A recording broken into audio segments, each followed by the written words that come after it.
देश के सबसे स्वच्छ शहर इंदौर में 3 दिनी प्रवासी भारतीय दिवस सम्मेलन के 17वें संस्करण का रविवार को आगाज हो गया।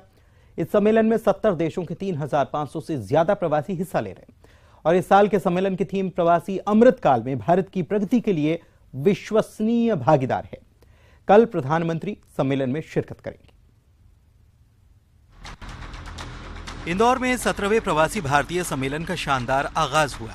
3 दिन तक चलने वाले इस सम्मेलन में 70 देशों के 3,500 से अधिक प्रवासी भारतीय शामिल हो रहे हैं। सम्मेलन के शुभारंभ में सबसे पहले केंद्रीय मंत्री अनुराग ठाकुर ने संबोधित कर अर्थव्यवस्था पर तारीफ करते हुए कहा कि पिछले साल भारत दुनिया की 5वीं सबसे बड़ी अर्थव्यवस्था बन गया है। भारत के युवाओं ने ही पिछले 8 साल में दुनिया का तीसरा सबसे बड़ा स्टार्टअप देश हो चुका है। इस दौरान अनुराग ठाकुर ने स्वामी विवेकानंद के जन्मदिवस पर युवा दिवस मनाने की अहमियत बताई। को संबोधित किया था तो पूरी दुनिया को अपने एक परिवार का हिस्सा बनाया और कहीं ना कहीं दुनिया का दिल जीतने का काम स्वामी विवेकानंद ने उस समय किया था। और आज मैं कह सकता हूं आज से कुछ दिन के बाद ही 12 जनवरी को स्वामी विवेकानंद जी का जन्म दिवस भी होगा, जो पूरे भारत में युवा दिवस के रूप में मनाया जाता है। नेशनल यूथ फेस्टिवल भी हम उसको मनाते हैं। केंद्रीय मंत्री अनुराग ठाकुर अपने संबोधन के दौरान इंदौर आए मेहमानों से सराफा जाने की अपील भी करते नजर आए। उन्होंने कहा कि आप इंदौर आए हैं तो महाकाल लोक जरूर जाइएगा और एक बात जरूर याद रखिएगा कि समय निकालकर इंदौर के सराफा बाजार में जाना है। एक बार वहां जाएंगे तो बार बार जाने का मन करेगा।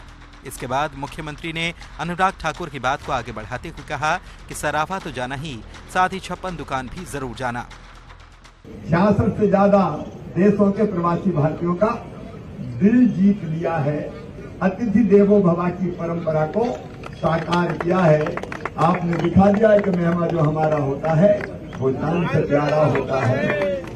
और इंदौर वालों, आप भी मुझे जान से ज्यादा प्यारे, मध्य प्रदेश वाले भी जान से ज्यादा प्यारे।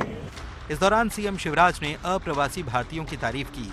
कहा, भारतीयों की क्षमता से आज पूरा विश्व परिचित है।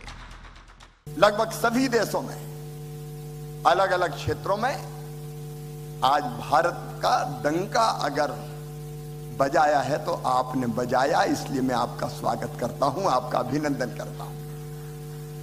एक व्यक्ति अगर सोचे, एक व्यक्ति अगर ठान ले तो दुनिया बदल सकता है। और मुझे कहते हुए गर्व है हमारे प्रधानमंत्री श्रीमान नरेंद्र मोदी जी पर। मुझे 2014 याद आता है। भारत के प्रधानमंत्री ने हाथ में झाड़ू थामी और कहा स्वच्छ भारत, तो पूरे देश ने हाथ में झाड़ू थाम ली और इंदौर ने तो स्वच्छता में छक्का लगा दिया, सिक्सर मारा।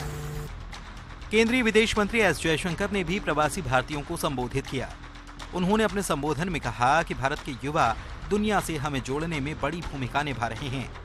ये आपसी रिश्तों का ही असर है कि 34 मिलियन भारतीय आज विदेशों में हैं। प्रधानमंत्री इसलिए कहते हैं कि हमारा खून का रिश्ता है, पासपोर्ट का नहीं। वहीं कल सम्मेलन के दूसरे दिन मुख्य आकर्षण का केंद्र देश के प्रधानमंत्री नरेंद्र मोदी की मौजूदगी होगी।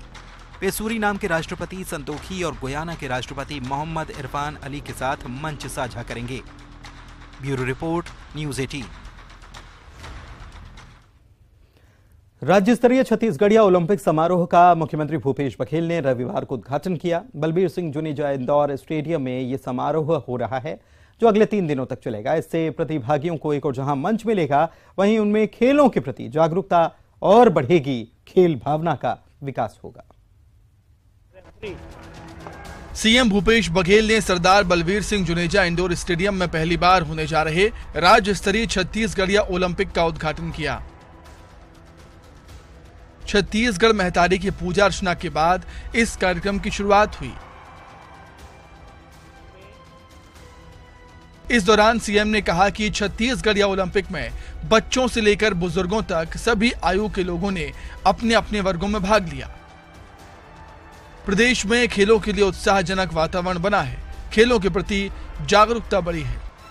सबसे बड़ी बात यह है कि पूरा प्रदेश में खेल के प्रति एक वातावरण बने और जे में पूरा गांव के गांव उमड़ के खेल में भागीदार बनीस, दर्शक भी बनीस, खिलाड़ी भी बनीस और बहुत जन ऐसे खिलाड़ी मल्ल भी मौका मिलीस, खासकर लड़की मल्ल जीवन शादी के बाद ससुराल चल रहे थे और ससुराल में वो मल्ल खेल के अवसर नहीं मिला।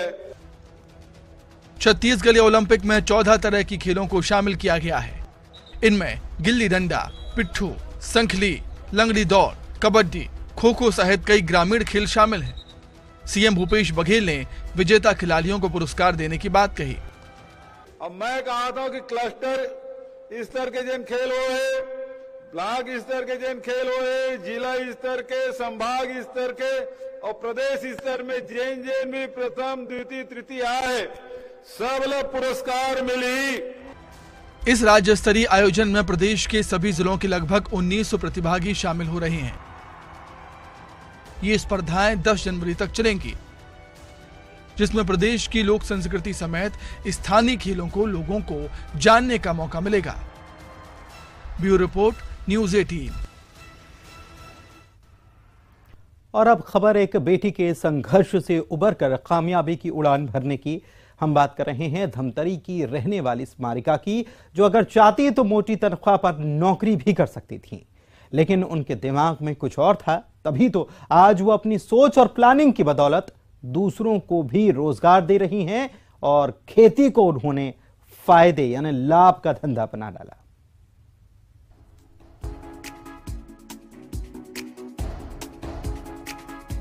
इंजीनियरिंग और एमबीए की डिग्री, प्राइवेट कंपनी में अच्छी सैलरी वाली जॉब, लेकिन सब छोड़कर स्मारिका चली आई गांव। और देखिए जरा आज वो किस मुकाम पर हैं। पुश्तैनी काम को ही संभाला, जो पढ़ाई लिखाई की उसका उपयोग खेती के काम में किया और नतीजा ये कि सालाना टर्नओवर 1 करोड़ से ऊपर हो चुका है। इतना ही नहीं, जो खुद कभी नौकरी करती थीं, आज 100 से ज्यादा लोगों को रोजगार दे रही हैं।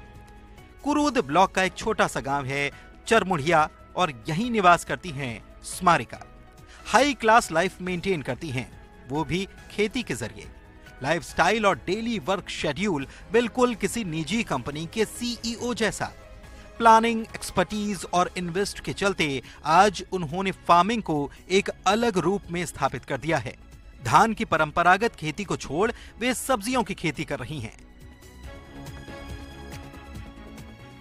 एक्चुअली जब मैं पुणे में पहले जॉब कर रही थी, तो उस टाइम पे मैंने वहाँ पे तो जॉब किया। जॉब करने के टाइम पे घर में थोड़ा सा ऐसे स्थिति हो गई कि मुझे यहाँ पे शिफ्ट होना पड़ा, और क्योंकि घर की रिस्पॉन्सिबिलिटी थी और एक्चुअली घर में थोड़ा हेल्थ इशू था, तो घर पे सपोर्ट करना था।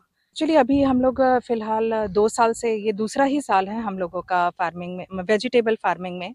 तो पहले तो धान की खेती कर रहे थे, तो काफ़ी सारे इक्विपमेंट पहले से थे, और अभी जैसे फसल बोते जा रहे हैं तो उस हिसाब से नए नए इक्विपमेंट जो भी ज़रूरत पड़ते जा रहे हैं। हम लोगों के पास हम लोग एक सलाहकार है, एग्रीकल्चर कंसल्टेंट हैं, उनसे सलाह लेते हैं और वो हमें मतलब फसल बोने से लेके पूरा लैंड प्रिपरेशन से लेके पूरा आखिरी तक का वो पूरा हमें मदद करते हैं। तो उससे हम लोगों को काफी हेल्प मिलती है। कितने लोगों को जॉब यहाँ पर आपने काम दे रखा है किसी भी रूप में? यहाँ पे अंदाजन हमारे यहाँ पे लगभग 90 से 100 के बीच वर्कर लोग यहाँ पे काम करते हैं। फिलहाल तो लास्ट ईयर बहुत अच्छा रहा। इस बार थोड़ा दिक्कत है क्योंकि रेट वगैरह थोड़ा सा काफी कम है, बट कहते हैं कि एग्रीकल्चर में 3 साल का, एटलीस्ट 3 से 4 साल का कैलकुलेट करना चाहिए। बस आशा यही है कि अगले साल भी अच्छा रेट मिले, और हमारा मेन फोकस तो यही है कि हम जितना ज़्यादा से ज़्यादा अच्छा प्रोडक्शन कर सकें, उस पे हम लोग ध्यान देंगे। पुणे में 8 लाख का पैकेज छोड़कर वापस अपने घर स्मारिका आई। कभी किसानी करना नहीं चाहती थी, लेकिन पिता के बीमार पड़ने पर उन्हें वापस लौटना पड़ा और अब उनका सारा समय इसी काम में बीत रहा है। आज इलाके के दूसरे किसानों के लिए वो प्रेरणा के स्रोत हैं। धमतरी के आला सरकारी अफसर भी स्मारिका के मुरीद होने लगे हैं। वो जिस समय यहाँ आई ना, उस समय एक्चुअल में मैं बहुत अच्छा बात करने कंडीशन में भी नहीं था। वो खुद भी सोची और उनकी छोटी बहन, उनके चाचा लोग, ये लोग सब बोले तो फट से वो रेडी हो गई, यहाँ पे देखने लगे रायपुर से आके। तो ये शहर के लिए, अपने ज़िले के लिए गर्व की बात है कि अब पढ़ी लिखी बेटियां भी एग्रीकल्चर को एक व्यवसाय के रूप में अपना रही हैं और इससे बहुत बड़े मतलब ये गर्व के विषय है। स्मारिका को गांव के 100 से ज्यादा लोगों को गारंटीड रोजगार देने के कारण पूरे गांव में सम्मान तो मिलता ही है, लेकिन अब स्मारिका का नाम सिर्फ गांव तक नहीं बल्कि बाहर भी चर्चा में रहने लगा है। कहा जाता है कि मेहनत किसान करता है, लेकिन उसका बड़ा फायदा दलाल, बिचौलिए और व्यापारी ले जाते हैं। लेकिन स्मारिका ने महज 2 साल के अंदर इन सदियों पुरानी धारणाओं को ध्वस्त कर दिया है। अभिषेक पांडे, न्यूज़ 18, धमतरी। तो खेती को लाभ का धंधा बनाने के लिए जो लोग बातें कर रहे हैं, जो किसान सोच रहे हैं, उनको इनसे सीख लेना चाहिए, प्रेरणा लेनी चाहिए। कैसे उन्होंने काम किया, इसी पर वो भी काम कर सकते हैं और अपनी खेती को भी लाभ का धंधा बना सकते हैं। कानपुर उत्तर प्रदेश की बात कर लेते हैं, जहां पर लोगों ने एक विलुप्त प्रजाति के गिद्ध को पकड़ा है। बताया जा रहा है कि यह गिद्ध 13,000 फीट की ऊंचाई पर हिमालय के क्षेत्र में ही पाया जाता है। देखिए रिपोर्ट।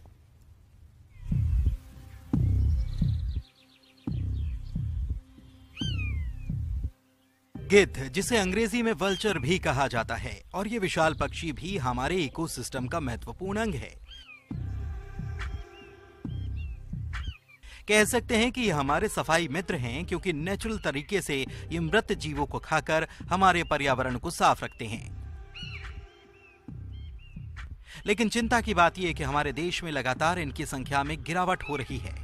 बीते 3 दशकों में इनकी संख्या 4 करोड़ से गिरकर लाखों में रह गई है, और इस बीच विलुप्त हो चुके गिद्ध का मिलना भी अपने आप में अहम खबर है। ये खबर आई है कानपुर से, जहां के बड़ी ईदगाह के कब्रिस्तान में गिद्ध का जोड़ा नजर आया, जिसे देख लोगों ने उन्हें पकड़ने की कोशिश की और बड़ी चादर से गिद्ध को पकड़ लिया गया, जबकि मादा गिद्ध उड़ गई। पकड़ में आया ये गिद्ध काफी विशाल है। जानकारी के मुताबिक ये हिमालयन गिद्ध है, जो 13,000 फीट की ऊंचाई पर हिमालय क्षेत्र में पाया जाता है।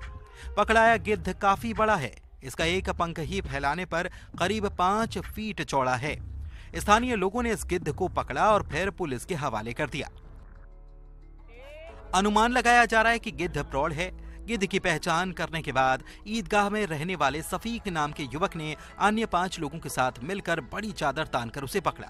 वहीं दुर्लभ पक्षी को देखने के लिए लोगों की काफी भीड़ इकट्ठा हो गई। अब कानपुर जू के सुपुर्द इस गिद्ध को किया जाना है। माना जा रहा है कि मादा गिद्ध भी कहीं आसपास घूम रही है। लोगों का यह भी कहना है कि गिद्ध का ये जोड़ा बीते कुछ दिनों से यहीं डेरा डाले हुए था। आपको बता दें कि पूरे देश में गिद्धों की लगातार घटती संख्या को देखते हुए सरकार ने साल 2004 में ही जटायु संरक्षण और प्रजनन केंद्र की स्थापना की। इसके साथ ही पर्यावरण, वन एवं जलवायु परिवर्तन मंत्री ने देश में गिद्धों के संरक्षण के लिए एक गिद्ध कार्य योजना 2020-25 शुरू की थी।